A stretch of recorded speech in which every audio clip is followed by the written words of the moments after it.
for the beauty and the roots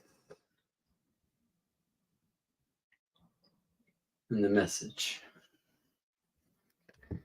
Greetings, friends. Salutations from space and aloha from Earth. It is Wednesday, miércoles, Mercury's day at 11:11 a.m. And that means, of course, it is time for StarryTelling Hour with your host and celestial navigator, Gemini Brett. Super good to see you. Hi, Shauna. I see you here, and some other folks who haven't shown up yet in the comment space. Discerning light, always a good idea. Hello to you as well. Greetings, fine friends of the Instagram realm, like Gratitude Galaxy. What a wonderful name. And Valina, what a treat to see you here. And Nadine, greetings. It's wonderful to connect. I would love to know where you're beaming in from over this strange World Wide Web. Is it Indra's net? Will it save us or destroy us, or a little bit of both? Hi, Diane. Nice to see you here as well. And Wellington Curse. Wonderful. May we be free of any curses that were spoken in the past. Find our way to new ones. Right. So today I wanted to speak a bit about planetary visibility. The importance of this, which in so many ways has been lost to the gaze of modern astrology, or to any astrologers who are not gazing at all, right? Why does it matter if I can never see Pluto with my eyeballs when astrology is only some chart on a page or on a computer screen and not something I'm actually out doing with my eyes in the living sky? Hi, Sue, and hi, Emmy. It's really sweet to see you here. I'm a sky guy, and hopefully you caught that bug as well. I'm a stargazer and a StarryTeller, and I just want to stress the importance and the beauty of planetary visibility, and at least from my point of view, this is why I gravitate more and more towards some of the ancient astrological rules, because visibility, participation with the living sky was in the code of old. And I also feel like it's nice to update that thing for sure. And I love seeing like new ways to play with fixed stars, with constellations, and more. So why this theme today on November 4th, 2024? Well, there are two reasons. It is Wednesday, it is miércoles, it is Mercury's day. Here's to our messenger.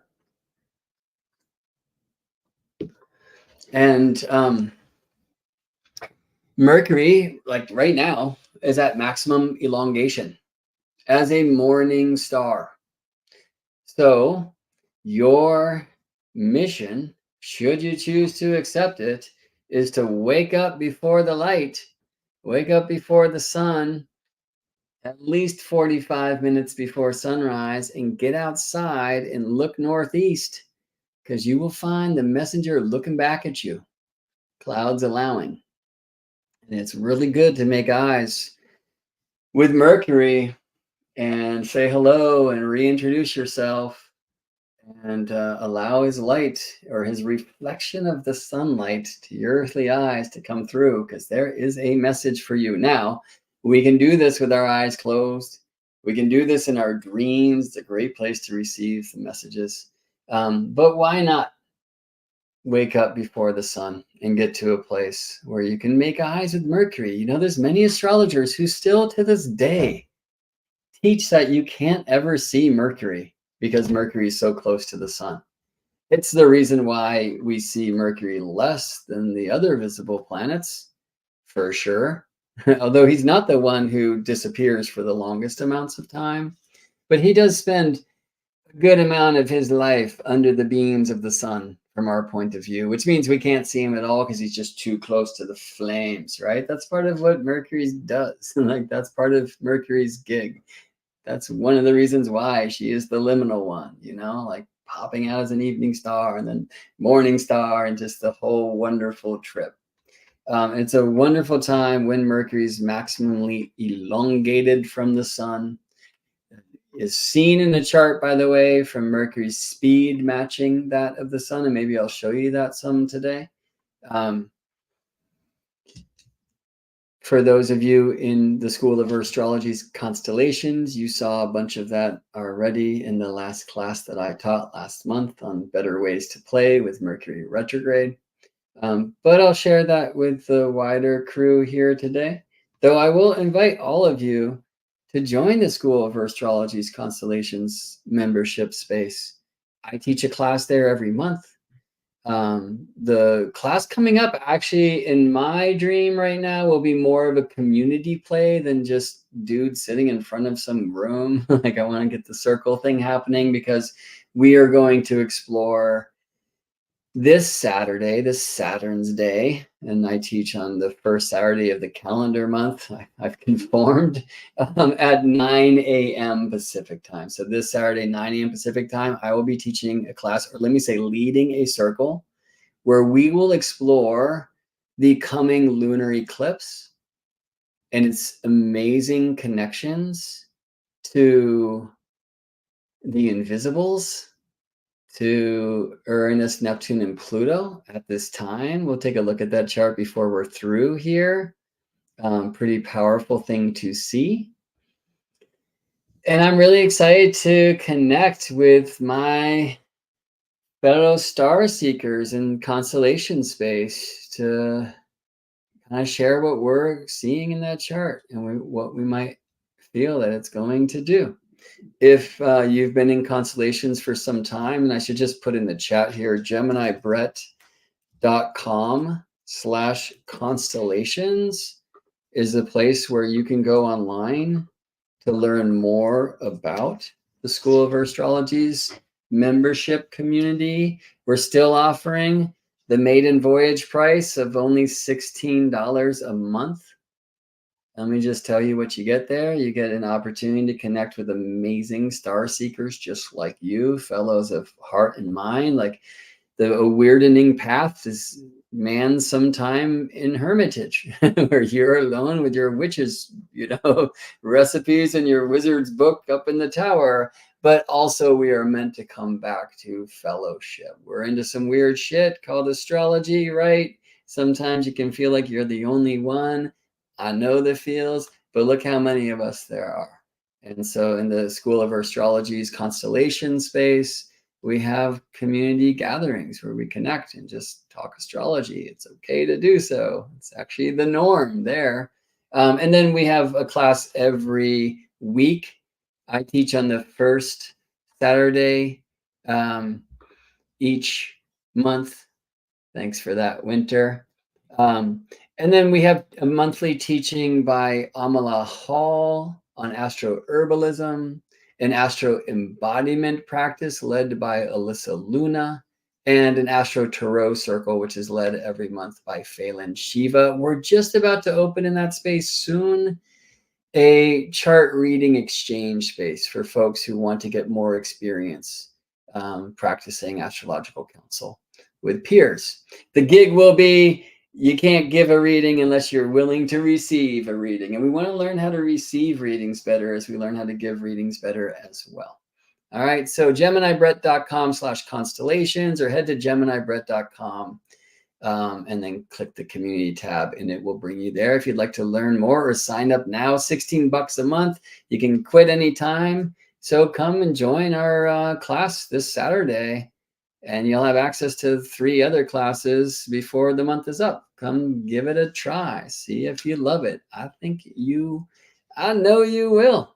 All right. And so the other topic actually for this Saturn's day, and again, this is something I would love to do in community versus me just kind of in transmission realm, is talking about this encore performance of Pluto and Capricorn, right? So, I mean, it's been since January 2008 that Pluto first came into tropical Capricorn, and hello, global financial crisis, like right on cue. Sadly, the powers that shouldn't be didn't do the right shit. I bet you some of you, like me, found that to be a wonderful opportunity to break the spell of yes, we can, and all this hope and change that was advertised by the one who didn't bail out the people who were screwed by the banks, but bailed out the banks instead. Yeah, that was a great opportunity for me to understand that we're going to need a whole new plan in a whole new way, and try not to get caught up into this spell that was offered to us. Anyway, I don't want to go too far into that space, especially at this time where there is so much division happening. Don't want to try to trigger you all so much. Some of you might be fully aligned with the Pepsi tribe, or some of you with the the red branded Coke. I don't know. As far as I'm concerned, all that shit is corn syrup full, then you should just drink tea instead, you know? Right. So Pluto has been in Capricorn since that time. Pluto has already moved into Aquarius, but then was like, no, back it up and back into Capricorn for some unfinished business, and then into Aquarius again, but not yet done, right? And so it's just the other day that Pluto backed it up into tropical Capricorn for an encore performance that will last from now until November. So he's wrapping up. You know, we're in this change time. And this is happening with many of these invisibles and the coming lunar eclipse, you know, I'm speaking about so much. Let's just get that chart on the screen. Oh, buttons, buttons, buttons, buttons. Let's go and ask the magic machine to show us the next full moon, which is a lunar eclipse. All right, and let me, though I'm very interested in seeing this chart for where I live, because when the moon is above the ground, that means at full moon time, the sun is below. That means nighttime, and nighttime is the right time if you want to see a lunar eclipse. Yo, so I'm guessing I'm in a place where the moon will rise with the eclipse having already begun, but then I'll get to see the end of it. Okay, so let me make this a little bit more global by going to the so-called natural zodiac wheel, and we'll take the angles and things away. All right, cool. A lot of septiles and other things to be seen. Maybe I'll go a little bit more old school here. And this is something that we will play with together in community, in constellations, this Saturn's day, 9 a.m. Pacific, when I lead a circle that will be designed in two ways. One, to explore the nature of this particular lunar eclipse in the sign of Pisces. Which, by the way, if you were here last week on StarryTelling Hour, well, 2 weeks ago when I was exploring Black Moon Lilith, you see the moon here opposite Lilith. That means moon close to Earth, big moon, super moon, right? So this will be a really wonderful thing to see, a big moon journeying through the shadow of Earth. Okay, we'll notice that here, the 26th degree of Pisces full moon, and therefore 26 degree for Virgo sun, that the moon is applying to Neptune, that the moon is sextile Uranus in one direction and Pluto in the other, that right now we find Neptune at the Uranus-Pluto midpoint. That's what this nerd dial helps me see, right? Let's push Neptune button, right? So within, look at that, within 8 arc minutes of the Uranus-Pluto midpoint, in this eclipse is aligning itself to that magic.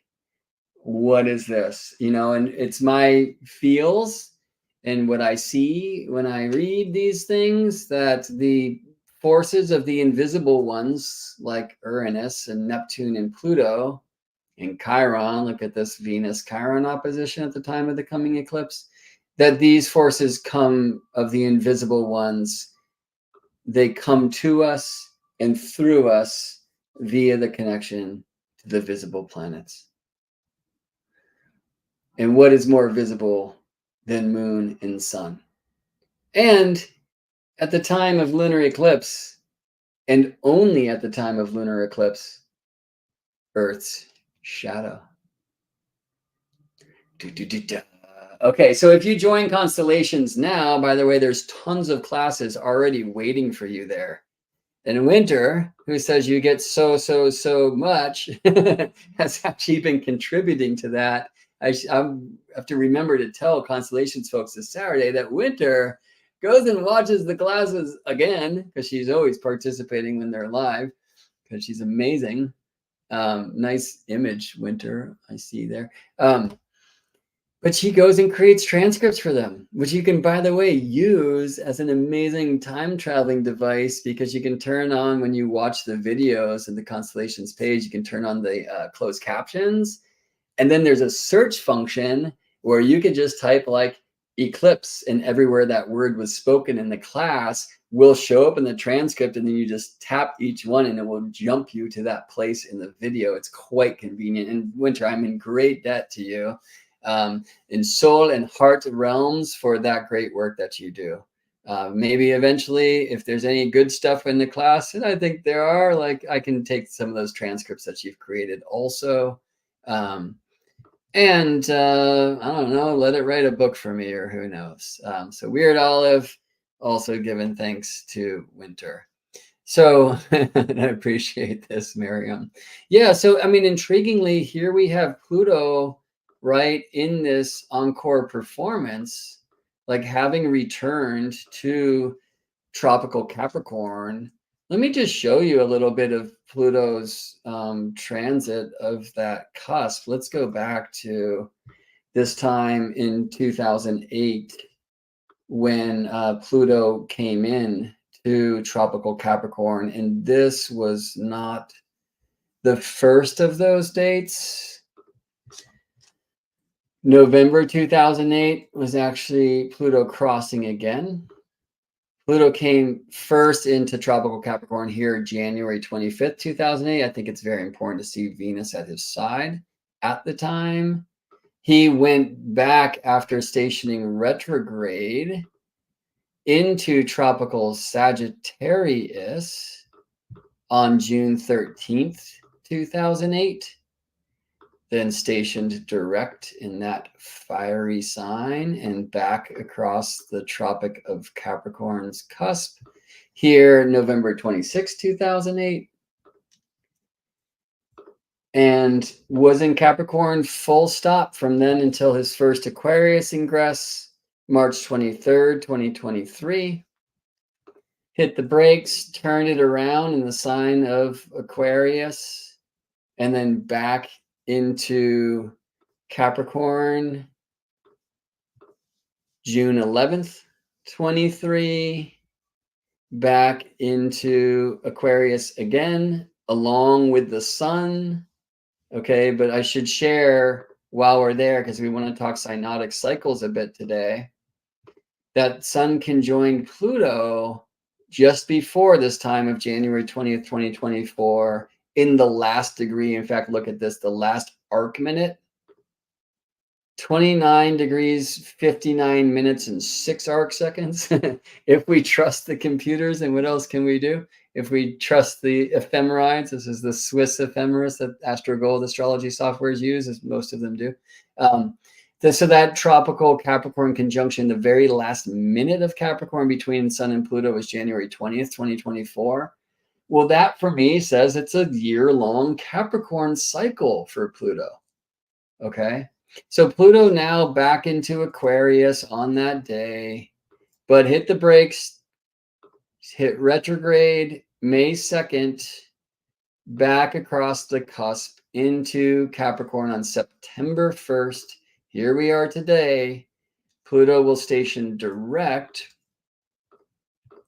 on October 11th. Just 9 days, by the way, after this solar eclipse. And then Pluto having stationed direct in Capricorn for the final time will then return to Aquarius to stay on November 19th of this year. So we're finishing something that's been going down since 2008. I just want to share before I leave this space that Sun will conjoin Pluto in Aquarius for the first time in our lives. Not this year in 2024. We saw that was in the last minute of tropical Capricorn, but rather here, January 21st, 2025. The first of many consecutive Aquarius Pluto synodic cycles will begin at that time. All right, back to now and to just look to the full moon coming, which is this lunar eclipse. Also a synodic cycle, moon and sun. In another way, moon-sun nodes, which eclipses make, or moon visibly passing through the shadow of Earth. So let's talk about visibility. And again, the power of this particular full moon, which is a lunar eclipse connected near the midpoint with Neptune of Uranus and Pluto. Venus is opposite Chiron, right? So there's a lot of opportunity in visible planets to receive through their rays these aspects to visible planets. So the visible planets, I feel, come to us and through us, both personally and collectively, via their connections to the visible planets. Now, should you choose to join Constellations now, there's tons of classes already waiting for you there, including a like 7-hour deep dive eclipse and eclipse cycles masterclass. And we'll be playing, not teaching all that again in the class this Saturday, but assuming that folks have tuned in so we can look at the Metonic cycle of 19 years ago when we last had a lunar eclipse of these same degrees, look at the Saros series of where this eclipse family was last, where it's going next. There's a lot of amazing, powerful cyclical information that can come in through those threads. Now, that might inspire you to ask, what about eclipses in your own chart? Great question. Well, I would love to help answer that question if you would like.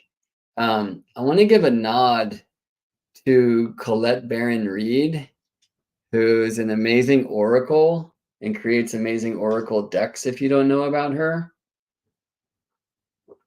Colette's awesome, and I recently linked up with her thanks to a dear friend. And yeah, she came for kind of an astrocartography or astro mapping session, which is a thing I love to do. And then she, and I should say our friend is Lori Zielinski. Thank you, Lori, for the introduction. But then Colette told a class that she was teaching of a gazillion people about me. And it really booked me out for some months. And I've just been connecting to like a whole new world of amazing beings like you, thanks to that introduction, which has been such a treat. And at times right now, and you know, our baby was born so recently, and I'm sweating about how to provide and try to learn how to set something aside for the future, which I've never done, and on and on. It's been a very great boost in the last couple months, and I'm just kind of reaching right now the end of like really busy weeks and even months, thanks to that announcement that Colette made in her class. And so I am now in a space where there's more space in my schedule than there has been before. So you can get a reading with me with less of a wait if you are interested. And I'm really interested in getting some folks in because of that whole freaking out of how to provide for a daughter thing that I mentioned before, which, by the way, joining the School of Astrology's Constellations, like, it's a really wonderful way to support my work and to help us out if you feel like contributing. But also you get way more than you're paying for at $16 a month. But if you want to like support the cause also, can book a session with me, and this is not on my menu. Laura, thank you for that. I really appreciate it. I know it's true, and the baby reminds me herself, and it's important not to freak out, right? Like that builds walls. Anyway, we don't want the walls, we want the gates. So, but I guess you can't have gates without walls. Huh. Anyway, I am just before we came on created this link, geminibrett.com/shadow. And it will take you to a page where you could schedule a 60-minute eclipse focus. Like if you use that link, we're going to do eclipses, right? So geminibrett.com/shadow is the place to go. If you want to book a 60-minute eclipse session, it's $108. It's cheaper than I typically charge. And just to explore either, and maybe it's hard to do much in that amount of time, how the eclipses that are coming, right? So we have this solar or lunar eclipse on September 17th, 24 at 26 Pisces, and then followed by a solar eclipse at 10 Libra on October 2nd, and geminibrett.com/shadow will be available until October 2nd if you'd like to book an eclipse session with me. So we can either look at how those eclipses are aligned to your chart, or we'll look at your prenatal eclipse story.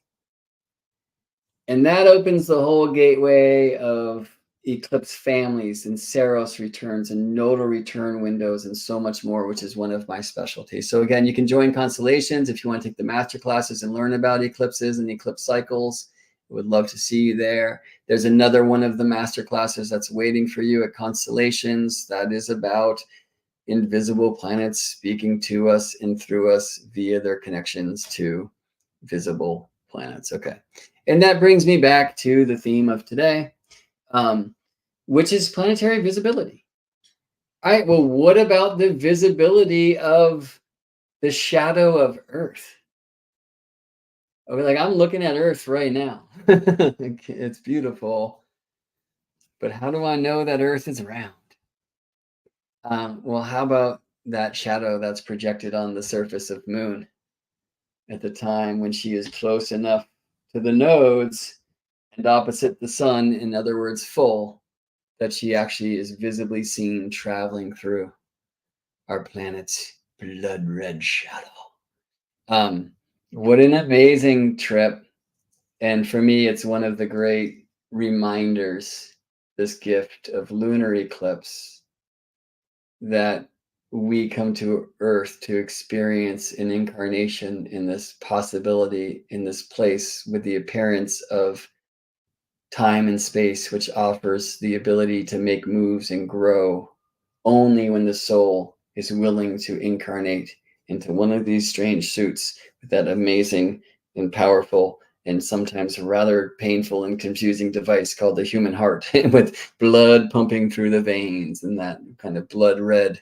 Total lunar eclipses that go down remind us of these great mysteries of spirit, soul, and self. And so here in a StarryTelling transmission about planetary visibility, I will include the shadow of Earth in that mix. And also solar eclipse, right? Moon-sun conjunction. These days we call new moon. We had one on Moon Day this week, right? We had our Virgo new moon. But I couldn't see the moon at that time. I tried and my eyeballs still hurt. You will go blind staring at the moon at most moon sun conjunctions because the moon is either above the sun or below, and so it's all solar flames for you. Every month the moon disappears into the flames of the sun. Why? To be composted perhaps into rich soil for the seeds of the next cycle. Who's to say? But there's something so transformational about a planet coming to the sun. And unlike Mars, Jupiter, or Saturn, we'll certainly speak about them a bit, especially Saturn today, because we are coming very close to a very critical and crucial and beautiful time in the Saturn cycle. Moon is born in the sunset west, and she ends her monthly trip in the sunrise east. Let me put an image on this screen, because this, by the way, is what stimulated the topic of today. Is I went out a couple mornings ago I tend to grab the baby around 4:30 a.m. so mama can actually get some sleep in there.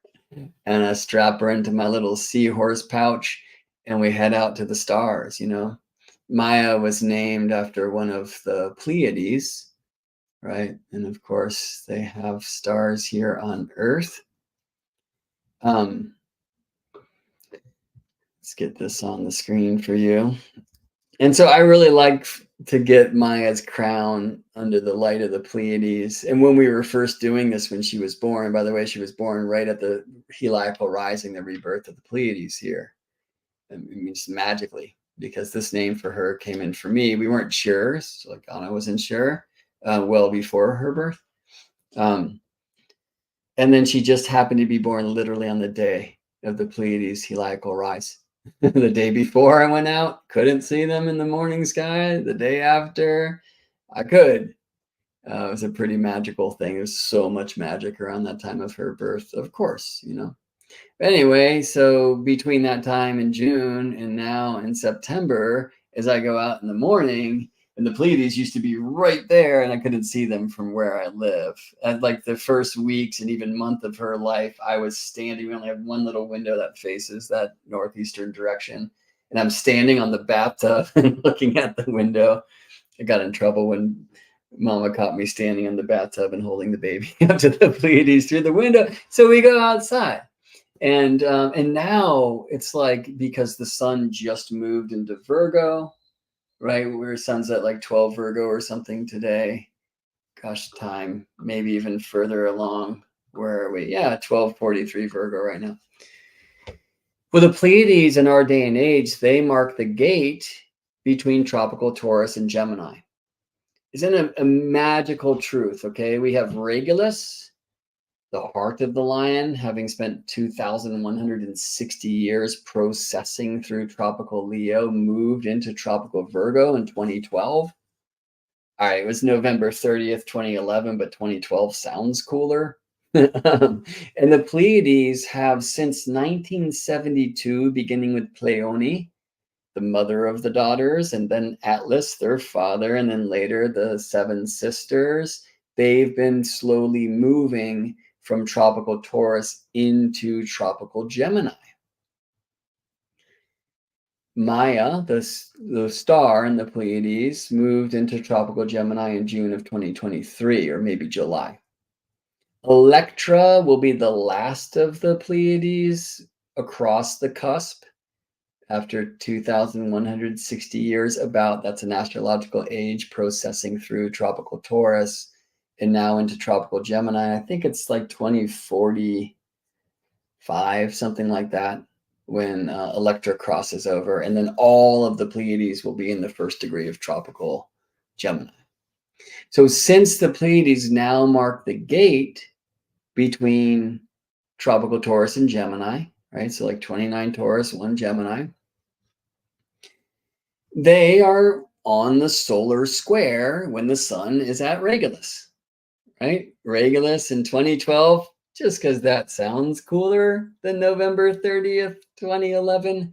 Regulus processed into tropical Virgo. In our day and age, Regulus now marks the cusp, right? Regulus, one of the 4 royal stars, along with Aldebaran, Antares, and Fomalhaut, right? Now marks the cusp of Virgo on the Virgo side, right? So it's very important. Like, this is one of actually Dane Rogers' criterion for the turning of the ages. In the school from which I come, the Turning of the Ages Mystery School, and I'm currently, by the way, just editing videos that Daniel Germario, that's his school, my first teacher. We recorded a Navigating the Night Sky cosmology course for that school. It's available, by the way, now, Turning of the Ages. Let me find Totem's website. Hold on a second. turningoftheages.com. If you want to go there, learn about that school's wonderful approach, and check out their course 4. You don't have to take 1, 2, and 3 to take 4. But if you do want to get certified in those mysteries, course 4 is a necessity, because that school preaches a connection to the actual living sky. And so I was very much honored to be invited by Daniel to teach this cosmology course along with him.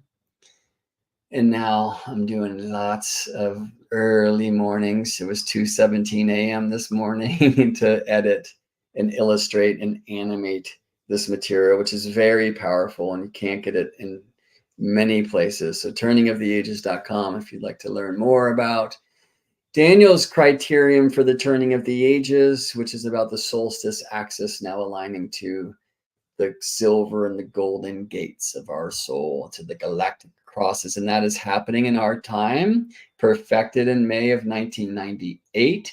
Daniel looks at a window of 36 years on either side. So we're still in it today.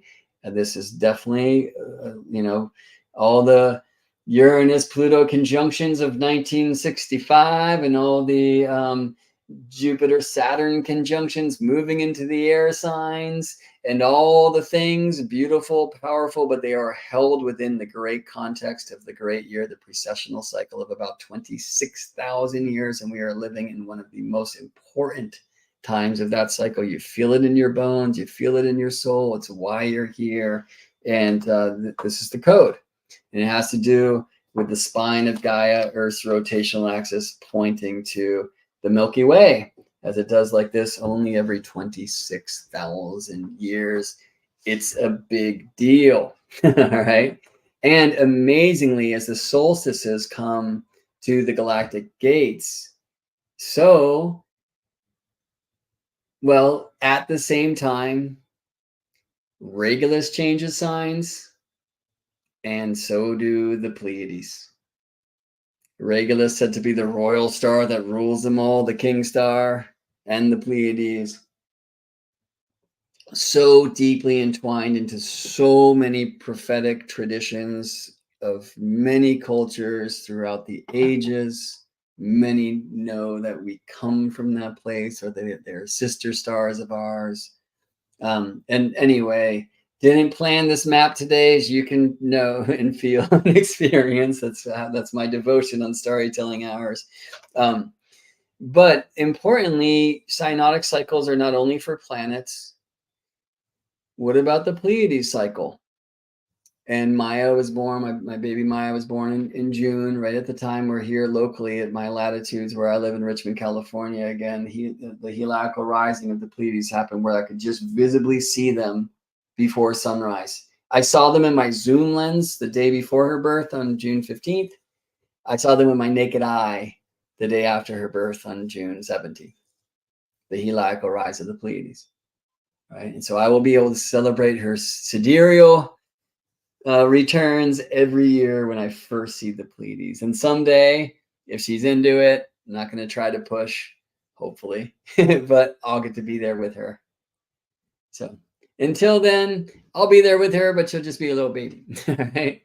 And now, because the sun is in Ingress Virgo, which means the sun at the lion's heart, all right, that means the sun is square the Pleiades. And that means what? That the Pleiades are on high at the time of sunrise. So where it used to be me holding baby Maya up through the bathroom window until I got scolded, and definitely like strapping her in the seahorse pouch and heading outside and getting some Pleiades on her head. It used to be like this, and now it's like this, like they're up on high before the sun rises. And I hope you know that Jupiter is currently visiting, and Jupiter is getting brighter and brighter and brighter. Why? So is Saturn. Why? Mars is getting more and more red. Why? Well, that's what we want to play with today, and the importance of planetary visibility and this idea of synodic cycles. All right, but synodic cycles are about stars too. So every year the sun will align with the Pleiades. So I've spoken about this a lot. This is Maya, one of the seven sisters, the eldest of the girls. She's said to have left her heavenly abode and to come to Earth to live a humble life in a cave. Well, what is a star in the cave? And the answer is in the beams of the sun. So every year the sun aligns to the Pleiades. In our day and age, that's the sun ingressing Gemini. Why? Because the Pleiades now mark the cusp between Taurus and Gemini. 2,160 years ago, that would have happened when the sun ingressed Taurus. A great month, 2,160 years before then, that would have been when the sun came into Aries.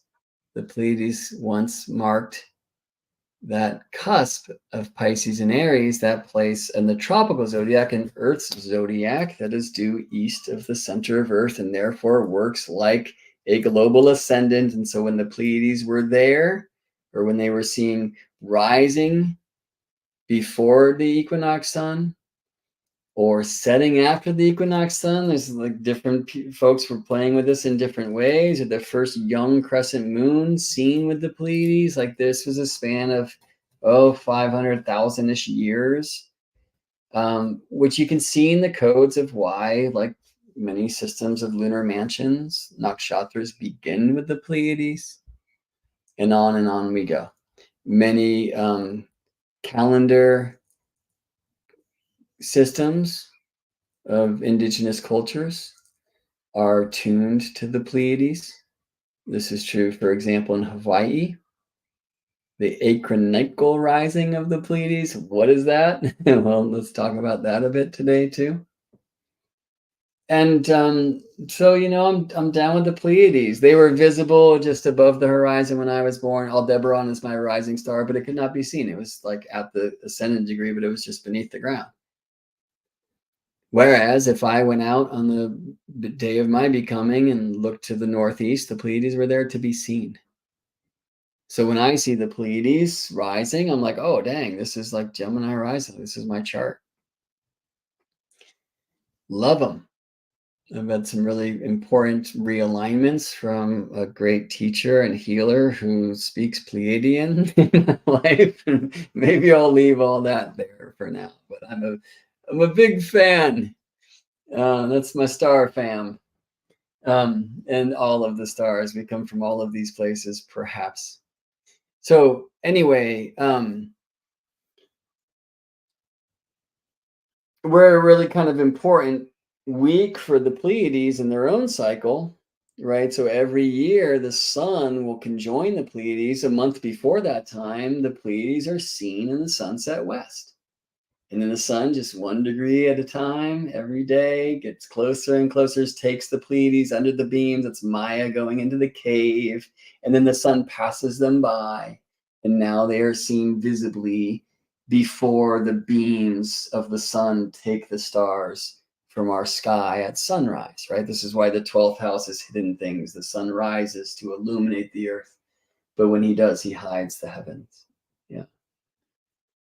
Jupiter is so bright right now, you can still see Jupiter in the sky, like as the sun is rising. Go check it out. It's good for you. So when Maya was born, I would take her out and the Pleiades were super low. And then, a month later, they were higher. And here we are. She's 11 and a half weeks today. So about 3 months later. And the sun has squared the Pleiades and the Pleiades are like up on high.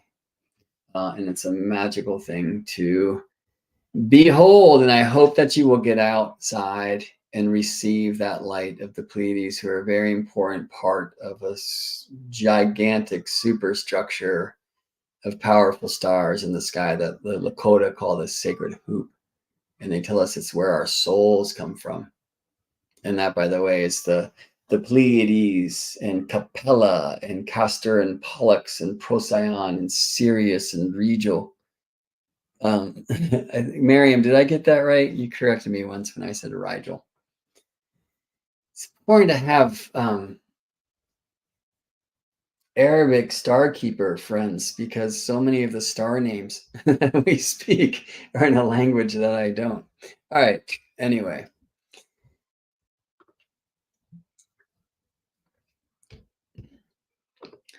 Okay, so let's talk about some of this stuff. Brighter planets because of perigee, says Winter. Yes.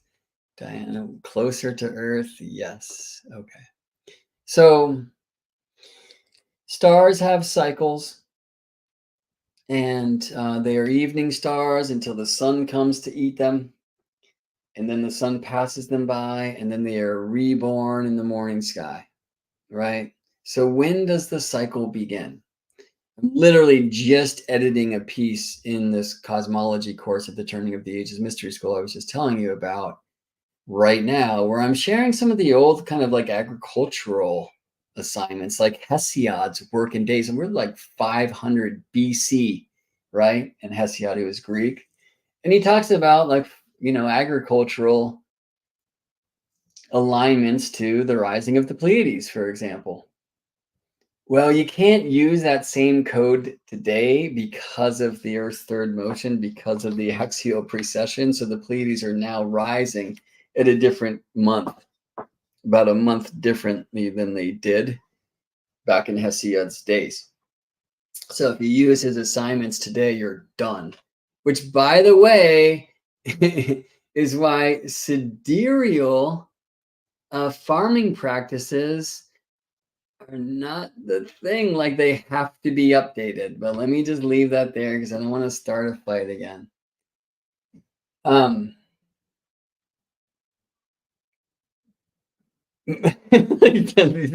what I look like when I'm holding my tongue. Okay, cool. So I was just speaking this morning, or spoke about, I think when we recorded this in March, about the sickle, which is Regulus, and then up from the heart of the lion through the throat and the crown into the eye, Algenubi. Does anyone want to tell me what the star Algenubi means? So typically this is shown as the eye of the lion. And anyway, between the lion's heart and that eye, like through the neck, over the crown to the eye, there's a beautiful shape that's called the sickle, an asterism of the lion constellation. Now, it's called the sickle because it looks like a sickle, right? But it's also called that because in many of the latitudes of the ancient star wisdom, like Greece, back in the day and not today, the sickle was rising visibly, meaning the sun had passed it by, and now you can see it rising before the sun in August. All right, so what? That's when you break out your sickle and you cut the wheat. Sorry, no, it used to be in the fall. It used to be in like late September at the time to harvest the wheat. Now it's changed by a month. It used to be in October, now it's in September. It's like now. So I haven't yet seen Regulus, but this is the week to start getting out there and looking for the heliacal rise of Regulus. And that'll be the sickle. And again, like, this is not the time in these northern hemisphere climes to sickle the wheat, right? So things have changed by about a month. Okay. But very importantly, one of the most crucial reasons to follow the sun through the stars of the zodiac was to keep the calendar, not only for like civil reasons, so you can make StarryTelling hour on time, because this is so civilized, but and for ceremonial purposes, but for agricultural purposes, or nomadic purposes, or maritime purposes, right? Like, you need to keep the calendar. Now, keeping the phases of the moon helps, but 12 months is 354 days, which is not a year, and you better honor the solar thing too. So many of the ancient calendar keepers have both the lunar calendar, working with lunar phases to describe months, but also working with the Earth-Sun calendar, working with the solar calendar, working with the equinoxes and the solstices and the cross quarters in between, so we know when to, you know, sow and reap. Reap and sow. Or we know when to journey. All right, well, you start learning the stars because it's necessary for your survival, and suddenly you start hearing their stories. which might also be necessary for our survival as a species, or at least our humanity. At least so I believe. So Synodic cycles, again, today, because this beautiful happening, when I went outside with Maya the other morning and saw this. So this was September 1st, just the other day. It was Monday on the calendar, but still the last hour of Sunday as far as astrology is concerned, because we begin days at sunrise. So by the way, you'll see that some of you will have, like, if you were born after the middle of the night, or really after 12 p.m., which is not the middle of the night, just clock construct time. But if you were born after, 12 a.m., you know, the calendar date changed, and so did the day of the week. So you might see that you, for example, are born on a Saturday, but then if you look into your astrology, it says you were born on Venus's day. Well, Venus's day is Friday. How the heck does that work? That's because days begin at sunrise. So as I was gazing at this beautiful old moon, this crone moon, the calendar said Monday, moon day, day of the moon, but I knew it would still be Sunday until the sun rose, the day of the sun. And what am I seeing when I look at that beautiful sickle of the moons? Tiny crescent. She was only 2.3% illuminated when I took this photograph. I'm looking at the moon reflecting sunlight to my earthly eyes. You can see the rest of the moon here too, right? What is that? That is called Earthshine. And while the crescent is sun reflected off of the moon to Earth, the rest of the moon that you see here is sunlight reflected off of the Earth to the moon and back. All right, so that the rest of the moon beside the crescent that you see in this photograph, and we can very much see in our naked eye during these crescent phases, the Earthshine, it's literally older than the crescent light, because that crescent light is sun, moon, Earth, and the rest is sun, Earth, moon, Earth. So the amount of time it takes light to get to the moon and back, that's how much older the Earthshine is than the crescent. I think amazing. I first experienced that with Gary Caton at a Turning of the Ages, then the Shamanic Astrology Mystery School event in Arizona some days ago. Along with Daniel and Kaylin Castell of the Shamanic Astrology Mystery School, Gary's been a very important sky teacher for me, and one to help me in my own kind of personal practice connect to the mysteries of the heavens. And Gary and Daniel each have taught me much about Mercury's synodic cycles, though they do them differently. So Mercury is there on the right side of this image that you are looking at on your screen. Notice right above my neighbor's satellite, which is so awesome, because it is so mercurial to receive and send messages, as satellites do. I guess that one's only receiving. Moon met Mercury in the tropical sign of Leo at this time on September 1st, 2024, the image you see on your screen. But I also love that antenna is like blended with a palm tree, right? Because of course we know Mercury to keep a home in Virgo. So it's a very special time for Mercury. Mercury's visible as an evening star. Like I've been outside 3 times now with well-known astrologers when Mercury's visible, and I'm like, hey, dig Mercury.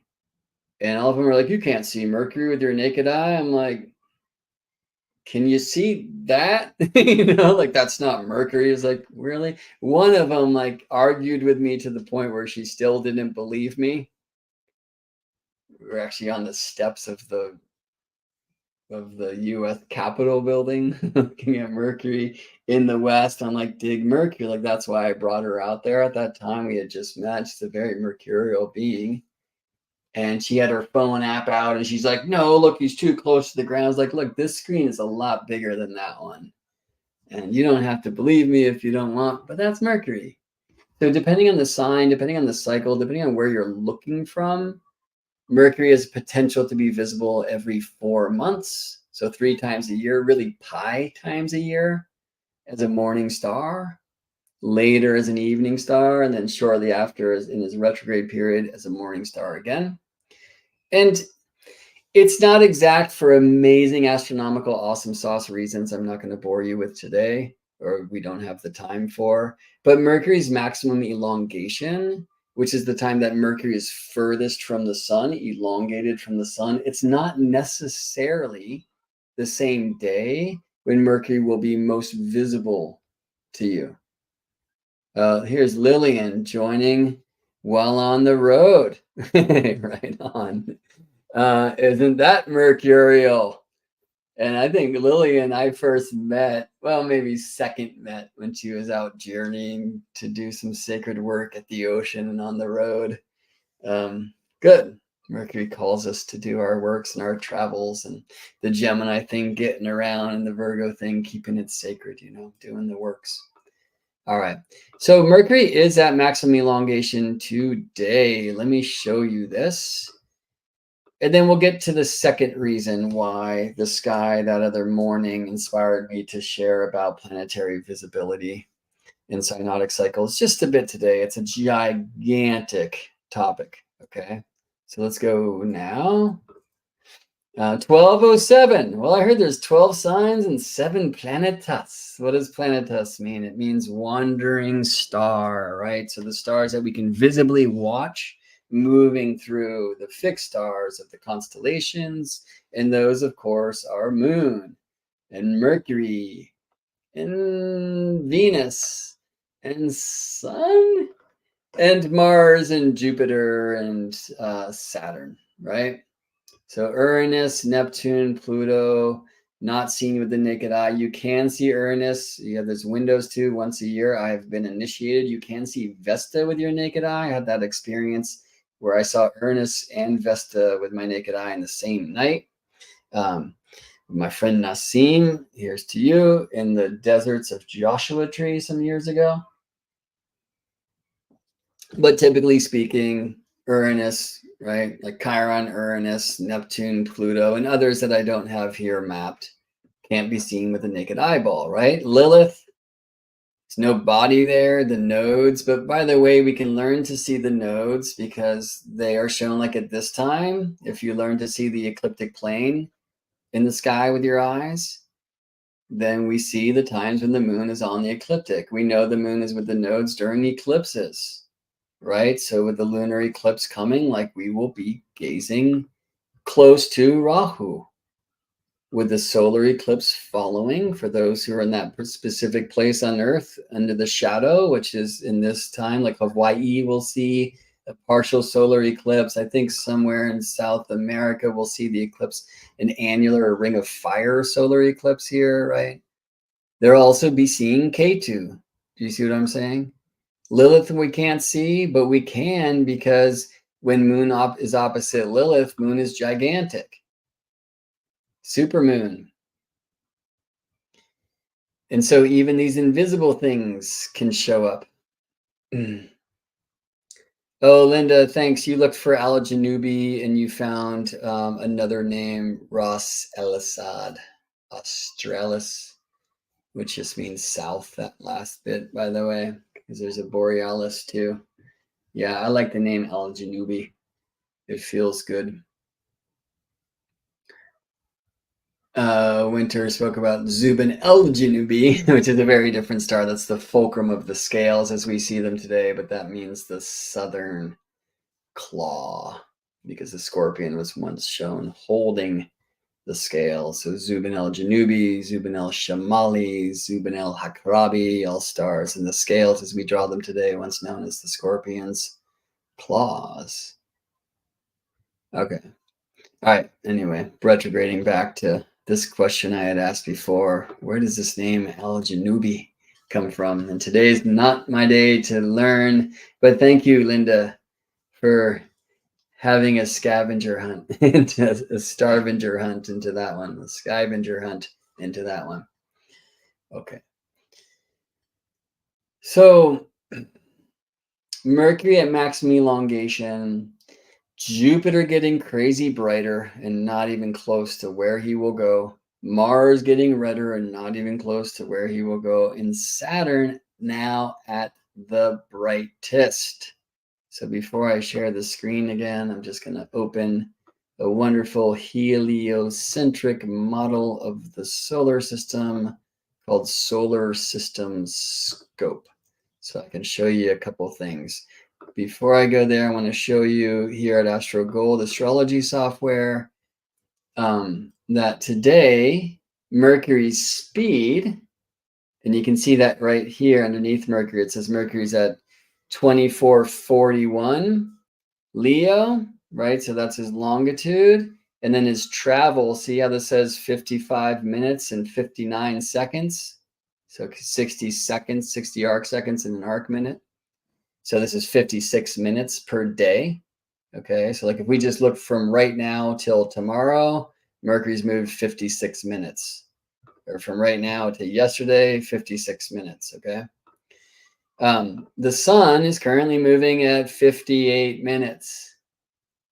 All right, so this is Mercury's maximum elongation when Mercury matches the speed of the sun. The other thing I want to point your attention to is sun opposite Saturn. So let's start with the Mercury thing. Here's right now, 12:12 p.m. Astrologers like that number, I think. Dig Mercury's amazingly eccentric orbit, shown here in this heliocentric model solar system scope, which you can play with online for free, solarsystemscope.com. It is an amazing, amazing thing. Let's look, I'm just going to kind of orient Earth here at the bottom of the screen. You can see if we rewind just to Monday, moon between Earth and sun, what do we call that? New moon, right? Even though it's no moon. Because at that time, unless moon meets the sun, as she will next month, at either Rahu, or in this case, Ketu on October 2nd, moon is either visibly above or below the sun, and therefore not visible at all, right? The true, visible new moon, in a sense, is like right now, because moon is now past sun by far enough to be seen in the evening sky after sunset. Diana's bow, the young moon, the maiden, the rebirth of the sun, that sliver crescent smile showing us that she has survived her monthly trial by fire. I know I'm dramatic. I like it that way. Okay, well, so check out Mercury. He's got this amazingly eccentric orbit, which is a cool thing to know about Mercury. And by the way, he's closest to the sun in tropical Gemini and furthest in Sagittarius, where Mercury is said to be in exile. There's something to that. But this is an image of a Mercury retrograde. That means Mercury passing Earth by. And it happens pi times a year because Mercury is genius for about 3 weeks, yeah? And after Mercury passes between Earth and Sun, right? That's called the cazimi, the Mercury-Sun conjunction. Mercury then appears as a morning star, and he gets to the place of maximum elongation. It's hard to see in this way, by the way, but Mercury, when he's at maximum elongation as an evening star on this side, is in the same zodiac degree or general range of the zodiac as he is when he's in between Earth and the sun, and he is when he's at maximum morning star elongation. And that's now, and I can tell because Mercury's speed is the same as that of the sun. Here we have a Leo Mercury. Here we have a, where'd that go? I put that photo away. Here we have a Leo Mercury reflecting Virgo light to our earthly eyes. So the Mercury in Leo the sun in Virgo, there's a mutual reception. They're in each other's realms, and we can actually go and receive a visual experience of that if we are willing to wake up before the sun and go have some ritual, I would suggest, but do it how you want to. Okay. And so this is a thing that Gary Kane discovered, and he sees it in the code of the Emerald Tablet of Hermes, who says, "'Tis true without lying, certain and most true, that which is below is like that which is above, and that which is above is like that which is below, to do the miracles of one only thing." So Gary feels that the above is the visible Mercury above the horizon, either after sunset, evening star, or there's a different above, above the eastern horizon before sunrise. And the above is like the below, which is Mercury invisible under the beams, and especially Earth, Mercury, Sun, the cazimi. So Mercury above is an evening star at maximum elongation, and then later in the middle of Mercury's retrograde period, Earth, Mercury, Sun alignment, Mercury closest to Earth, and then later now, Mercury maximum elongated as a morning star. They all happen in the same zone of the zodiac. They're tuning us into that place, and Mercury's now begun fire cycles with this Leo thing, and that has to do with the great elemental Mercury meta retrograde, as I like to call it. We don't have time, though I did get into it in my last class I taught last month at the School of Astrology's Constellations membership group. It's waiting for you there if you want to join today, which you can do by heading to geminibrett.com/constellations. Check out Gary's wonderful book, the first of 3. Mercury always does things in 3s, like maximum evening, cazimi, maximum morning in the same space, called Hermetica Triptycha, the Mercury elemental year, with super cool ephemerides like this, by the way, where you get to see where Mercury's doing these great events of visibility and not visibility, of above and below and above on the other side. So this is one of the things that's inspired this jam today. The other one, again, is that, let's go to the chart, to the charts. That Sun will oppose Saturn.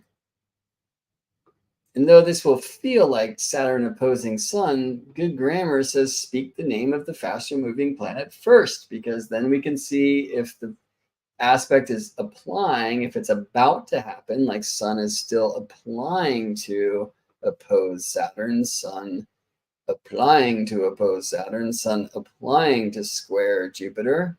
So speak the name of the faster moving planet first, and then cycles start revealing themselves to you. Sun will oppose Saturn on Saturn's day.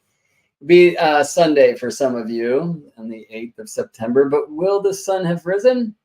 Anyway, on Saturn's day, 9:35 p.m. here Pacific time, Sun opposite Saturn. How fun to have that Saturn cycle event.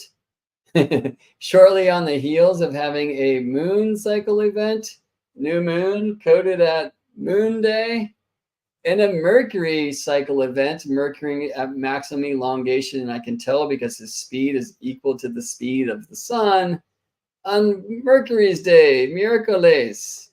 What kind of madness is this? Fun. Let's talk a little bit about maximum elongation. I always teach it as the school bus and the Ferrari. All right.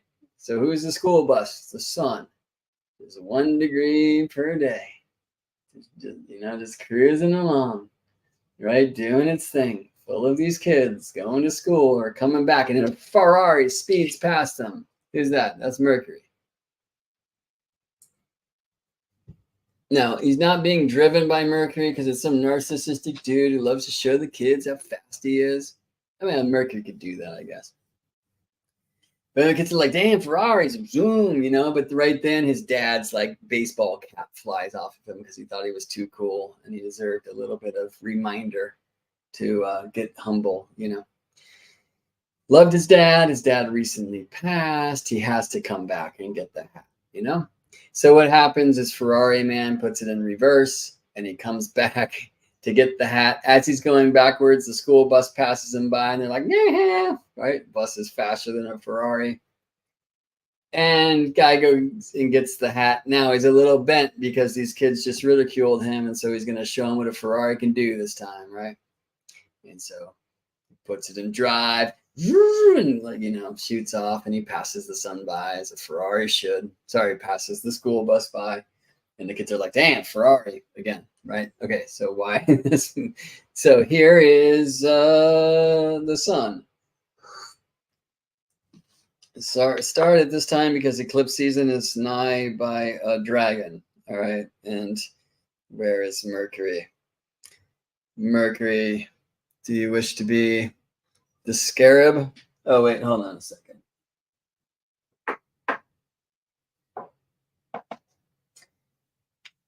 Mercury.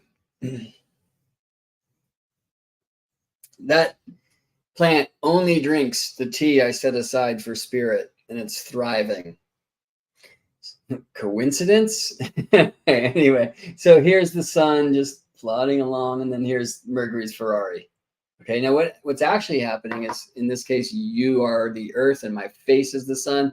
Mercury's doing this, right? And so as he's passing us by, he's retrograde. He was an evening star. He goes under the beams. He aligns for Kazemi. He shows up as a morning star. And again, the time where, from your point of view, he's furthest from the sun as an evening star, and the time he's furthest from the sun as a morning star, those happen in the same degrees of the zodiac. I know it's hard to see when I'm doing this, but remember that you're moving, right? You're not watching the chariot race from the stands.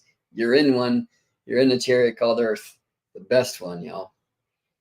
Okay, so this is Mercury stationing retrograde, right? So he cruised past the school bus. The kids are like, dang, he's visible over here.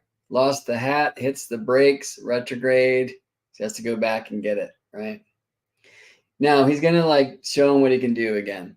And this is elongation, is the time when Mercury's speed is equivalent to that of the sun. Think about it. As soon as Mercury stations direct, Mercury's now moving forward through the zodiac, and Mercury's faster than the sun, right? Yes, but not always. I mean, from Earth's point of view, when Mercury's retrograde, he actually has negative speed. And the sun never does, just kind of 1 degree per day, doing its school bus thing, you see?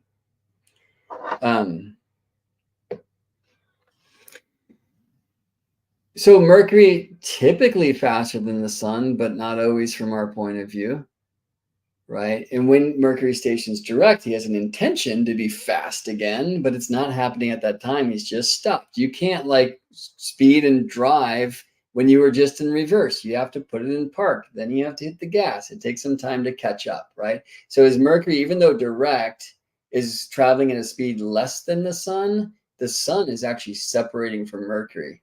And then Mercury gets to this time right now, maximum elongation, boom, and then can go there, okay? So moral of the story is Mercury is super visible now. Get outside before sunrise and go catch the message with your eyes. And this is a very important time for the ancients. This is a time where Mercury is said to saturate the chart.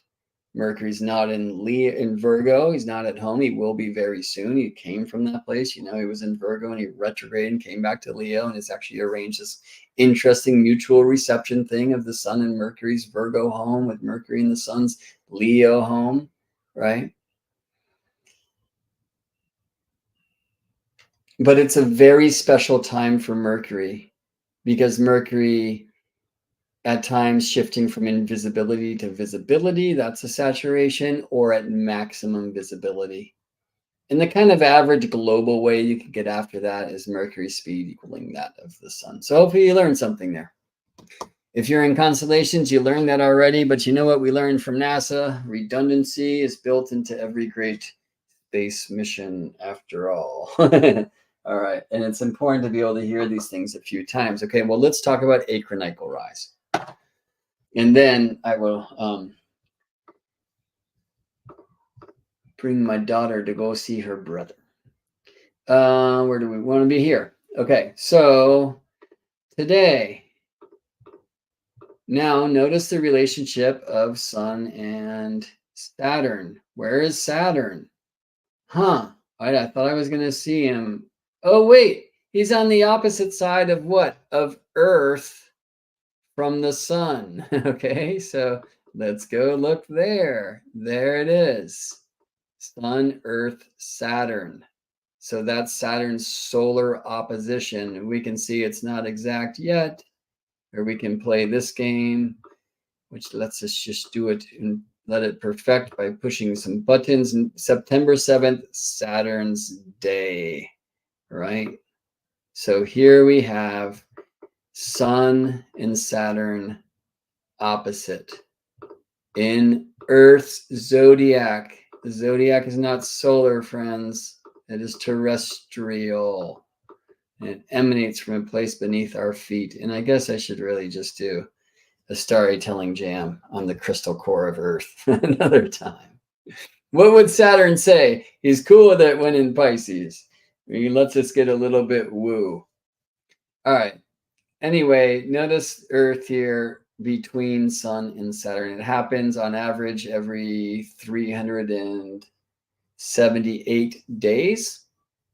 This is the Sun-Saturn cycle. Let's go back to when Sun was conjoined Saturn. Now, by the way, you can have synodic cycles between Moon and Venus. It's like a monthly thing, or Venus and Mars. They meet in a few different ways every 6.5 years and kind of have a 32-year dance in their patternings. But when we just say synodic cycle, like the synodic cycle of Saturn, we mean the Sun-Saturn cycle. All right, so let me rewind to when Sun conjoined Saturn. And that happened here on February 28th, 2024, 10th degree of tropical Pisces, but in the last degree of the first face of Pisces. Okay, let me go to the Sun-Saturn conjunction before then. Aquarius, right? So February 2023, though Saturn ingressed Pisces, not too long after that time in February of 23, and that was March of 23, we were still running, a Aquarius cycle until the Sun-Saturn conjunction in Pisces on February of this year of 2024. Next year, Sun conjunct Saturn in Pisces. 25 March, 378 days later, in Aries. Okay, so we're in a time of Pisces cycles. If you begin with the Sun-Saturn conjunction, as I do. Now, I wasn't taught to.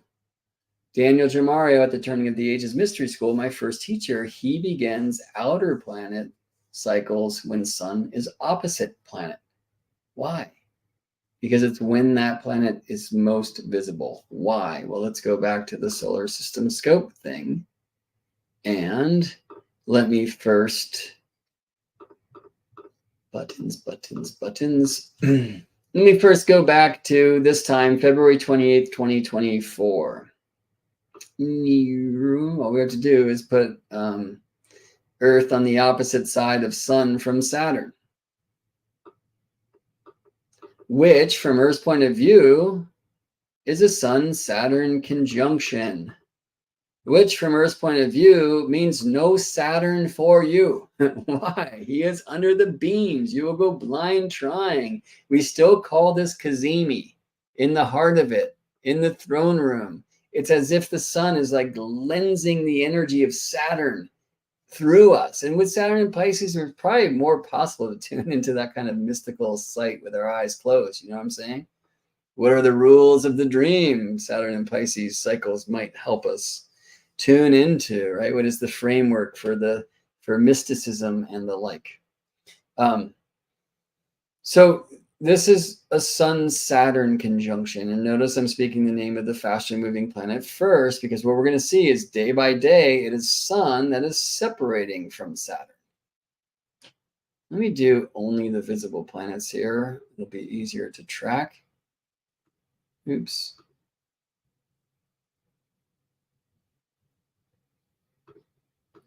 All right. So every day, Sun separating from Saturn, right? You see that? So now what's happening is Saturn's visibly rising as a morning star, rising before sunrise, right? We can see Saturn with our eyes, yeah? Let's continue on. And now we're going to get to Sun conjoined Jupiter, which interestingly, it happened in the sign of Taurus. It happened right at the Pleiades, which remember now mark the gateway between Taurus and Gemini.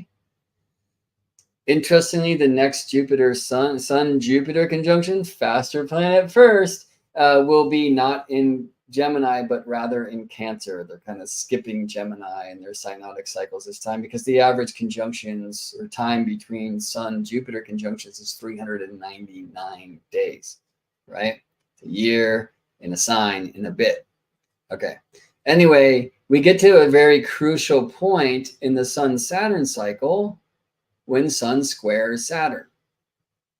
Okay, so what's happening now is Saturn is rising well before sunrise, right? Like kind of in the middle of the night. Now, planets that are on the solar squares, that they're not going to rise exactly when the sun is at the IC. There's a lot of awesome reasons for that. We're not going to get into it, but generally speaking, Saturn rising now in the middle of the night, right? So very much interesting that means morning star because you see Saturn in the morning sky. All right, well, let's keep cruising. See, this is around the time of Jupiter's heliacal rise, Jupiter coming out from the sun's beams, sun having passed Jupiter by, right? And now Jupiter is getting higher and higher in the morning sky, and Saturn's getting higher and higher. Notice, by the way, Saturn's retrograde. Let me go back to that time. It typically happens with Saturn when the sun is 108 degrees away, which if you know your harmonic realms, that's the tradecile or the quintile and a half a quintile. So let me show you the 5. Right, see the D3, tradecile, 3/10. 36 times 3, 108 degrees. It's a very important number, okay? Saturn typically stations retrograde and direct. Retrograde indicated by a red font here in AstroGold software. When Sun tradeciles Saturn. That's an amazing thing that has so many codes to offer. I've received very few of them so far, and I can't wait to hear more. Let's put this date, June 29th, 2024, in the solar system scope. So going from February 28th, when Sun conjoin Saturn from our point of view, though we can't see it, and Saturn dig is as far from Earth as possible, at least for that cycle. Earth at that point is going to continue on faster than Saturn does. So Sun moving faster than Saturn from our point of view. And at some point we get a view of Saturn. He's now separated enough from the sun that Saturn's seen in the morning side of the sky. All right. Well, let's go again to this time, June 29th, Saturn station retrograde. What's happening? And the answer is Earth is beginning to pass Saturn by. Why does Saturn retrograde? Just like the same reasons why cars retrograde on the highway, because you drive like a maniac. You Mercury, Mars, because you know they're going forward, but you're going forward faster, right? And they appear to be moving backwards. Earth is going forward faster than Saturn. So Saturn appears to be backwards. And for Saturn, it's a retrograde period of like 4.5 months. In the middle of that period will be this time now, or Saturday, September 7th, 2024, Saturn's Day, when Sun is opposite Saturn in Earth's zodiac, right? So from the Sun's point of view, this is an Earth-Saturn conjunction. The middle of the retrograde means Saturn at perigee, closest to Earth, right? Where the Sun-Saturn conjunction, let's go back to February, Saturn at apogee, furthest from Earth. You dig how that works? So remember that retrogrades mean planets are close in the middle of a retrograde, which for Mercury or Venus, the interior decorators, means Mercury, Venus conjunct Sun. But for the exterior planets, for Mars, Jupiter, Saturn, and the invisible ones, it's Sun opposite Saturn in the chart, right? So we'll be coming to that very critical time of Sun opposite Saturn on this Saturn's day on September 7th. Okay, well, what happens afterwards? This is called the acronychal rising of Saturn, which means Saturn rising at sunset. Now, it's not a thing you see because it's bright at sunset, right? So there's a time where Saturn goes through this different type. It's called curtailed passage by the ancient ones, where Saturn has like a different invisibility.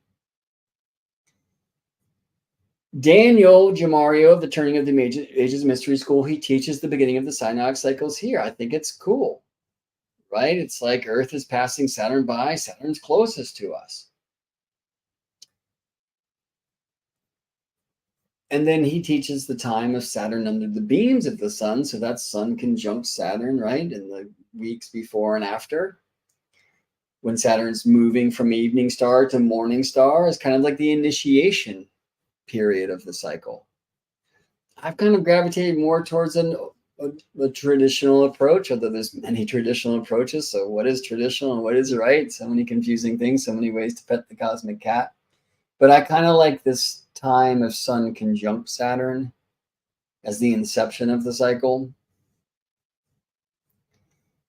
because there's just something about the planet and the fires of the sun. And then I think the retrograde period is the initiation period. Earth's getting close to Saturn. Because we're getting close to Saturn, Saturn is bright as... Now, Saturn doesn't get so bright. Go out before sunrise and look to Saturn and look to Jupiter. And you're going to be like, Jupiter! Right? Right now, the sun sets, and even though Venus is very far from her maximum elongation, it's like, Venus! With Saturn, you're like, Saturn. Right? Saturn? But get your scopes out, kids. It's rings for days. They got rings all over the place, right? Like Saturn's like so beautiful to see through the scope. It's so cool to do with the kids. Thanks, Pua, for giving me that telescope or trading with me. I got to get it out of the garage and I get it up and going. And it's Saturn's day to show Koa the rings of Saturn through the scope. It's now the plan. I keep accidentally coming up with things to do in these sessions. So thank you all. That's going to happen this Saturday for me. Binoculars can do it. You can go to your local observatory, right? Like call a friend with a scope. Check out the rings of Saturn. It's good for you. And when Saturn's experiencing solar opposition, speak the name of the faster moving planet first, as he does every 378 days on average, it's ringy. And Saturn's ringy all the time, but it's like a great time to see Saturn's rings. Now, by the way, depending on Saturn's seasons, sometimes you get more rings than other times, and that's a whole other jam. Okay. But let me just return to, for now, one more thing about synodic cycles, and then I want to try to like bring it into the heart and say a thing or two about what's up with all this. Notice that Sun is now squaring Jupiter. Okay, so not only because Jupiter is square Saturn, not only are we in a pivotal time of the Saturn cycle, the acronychal rising, which shifts in the middle of Saturn's retrograde period, Saturn from his period, which is half of the 378-day cycle, kind of around that, as evening star. Sorry, as morning star. After the sun opposes Saturn, now Saturn's an evening star for the rest of that 378-day cycle. What is that? 189 days, something like that. It's called 190 days, right? Where Saturn now, after the equinoctial rise, Saturn rising at sunset, sun moving through the zodiac, so the sun sets and Saturn's up above the horizon.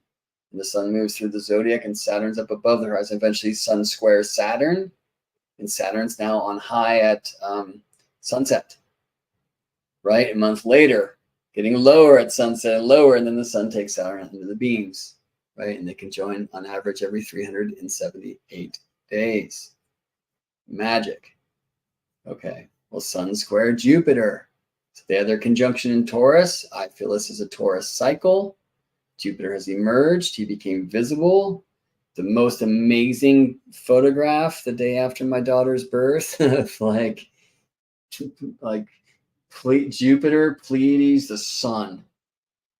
And she again is named for one of the stars of the Pleiades, Maya, who was the mother of Hermes by Jupiter, by Zeus. Okay.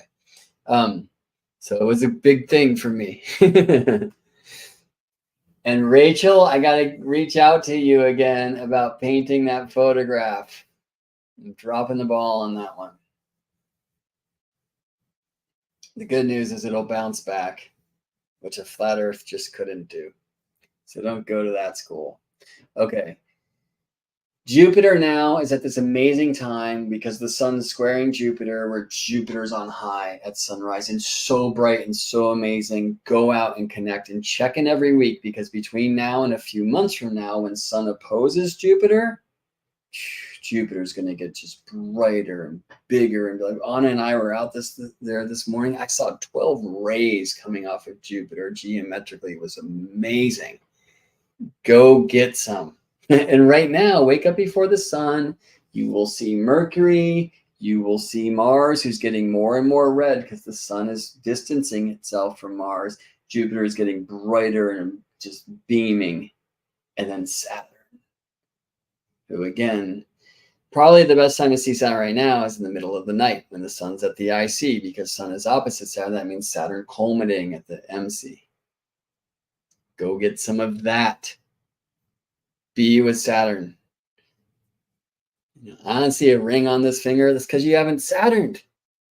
Go get some ring on the fingers of your mind and do it with your eyes. And so I love Uranus most of the time, and Neptune and Pluto. There's jokes for each of these, and I'm not going there. I love Chiron. I wonder about Venus opposite Chiron in this coming eclipse chart. And again, I'm very interested in how these invisible planets, however, come to us and through us via their connection to the visible planets. So this full moon is cool. It's like at Venus's exalted degree-ish and all the things, and has a connection with Jupiter, who has a trine with Venus. And wow, it's Mercury opposite Saturn. Like, that's cool.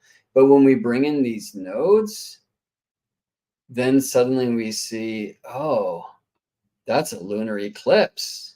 That's the moon traveling through the shadow of Earth.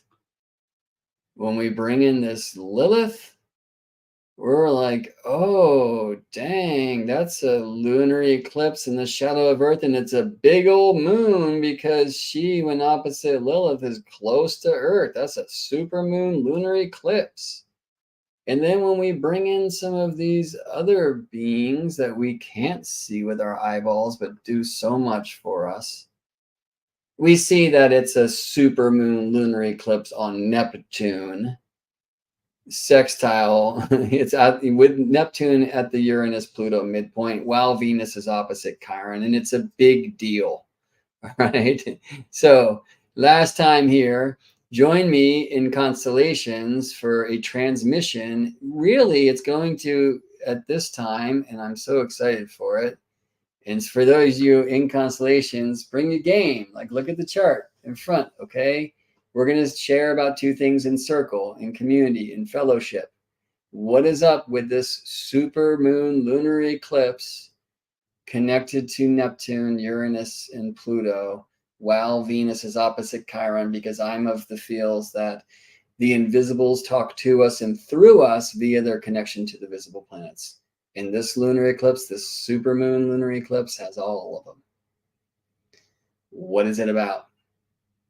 If you personally want to look at this eclipse in your chart, in the following Libra solar eclipse in your chart, or talk about your own personal eclipse journey as foretold by your prenatal eclipse, type in geminibrett.com/shadow. It will take you to a special I'm running, a 60-minute eclipse session for only $108. And if you've been initiated, you know what 108 is all about, right? The magic number of sun, moon, earth. The mysteries, right? So join me for a session. Let's support the work. I sure would appreciate it. Another way you can do that again is joining Constellations. And in Constellations, there is an Eclipse and Eclipse Cycles masterclass waiting for you that will tell you all about that 108 and about the nodal return windows and eclipse cycles. It's a very powerful class. Maybe it's the second most important thing I have to offer to the world of astrology. And earth astrology, embodied astrology. Okay. You will also find waiting for you in Constellations all sorts of embodied practices for really bringing the energies of the zodiac into your world, offered by Alyssa Luna of In the Moon Den, Astro Tarot Circles led by Phelan Shiva, Astro Herbalism, just master presentations by Amala Hall of Tula Holistic. And soon we're going to open in there in Constellations a reading exchange circle. So GeminiBrett.com/constellations. Please come and join us. Check it out. $16 a month. Leave whenever. And I'll be teaching this class or leading this circle to explore this coming supermoon lunar eclipse's connection to the invisibles and what that might mean for us, for each of us individually and collectively. And Pluto's encore performance, September till November. We're in it now. His last time in Capricorn in our lifetimes, and for many, many, many, many, many, many, many, many, many suns. Okay. Some astrologers begin with Pluto. Some astrologers begin with the nodes. They're powerful beings, but I'm a sky guy. And I'm initiated through my visible experience with the planets, and it's how I learn and why I'm inspired to share. And I hope you'll get out and be with the planets too. These synodic cycles are so important. They are cycles of transformation. Every 378 days, Saturn is composted and reborn. Every 29 and a half days, this is the tail for the moon. Every 399 days on average, right? Jupiter in the fires, reborn. For Venus, every 19 months. Okay, 583.92 days. But who's counting? We are, because it matters. And at times like today, when Mercury becomes most visible, elongated in that same degree that was recently punctured at the time of his retrograde Cazimi, Mercury saturates the chart. And hopefully that's been your experience here at StarryTelling Hour. Thanks so much for your comments, for your participating, for the present of your presence. I hope to see you in Constellations or hopefully out on the earth someday. For now, this is your friendly astronaut Gemini Brett signing off. I will see y'all in space.